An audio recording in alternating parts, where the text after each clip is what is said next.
შემდუღებლის პროფესია საკმაოდ მაღალ ანაზღაურებადი და მოთხოვნადი არის მთელს კანადაში.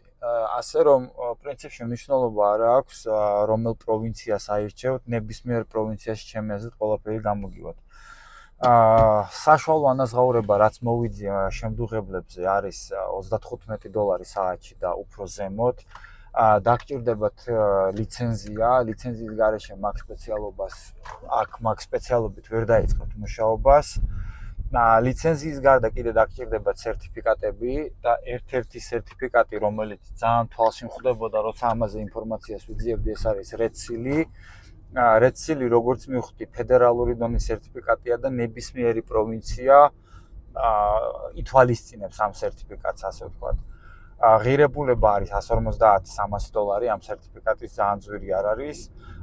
თუ გინდათ ამ პროფესიის დაუფლება კანადაში არის სასწავლებლები და ღირებულება ამ პროგრამის, ანუ ამ კოლეჯების ღირს მე მგონი $6,000-7,000 ღირს თუ არ ვცდები და 2 წლიანი კურსები არის. საკმაოდ მოთხოვნადი არის ეს პროფესია ბრიტიშ კოლუმბიაში გემბამშენებლობაზე, ჩვენთან ალბერტაში ძირითადად ნავთობზე და მილების შეერთებაზე, pipelines ეძახიან და ონტარიო არის მესამე პროვინცია, სადაც ეს პროფესია ყველაზე მოთხოვნადი არის. იქ manufacturers ეწერა, ანუ ქარხნები ეწერა და ეტყობა ქარხნებში სჭირდებათ შემდუღებლები.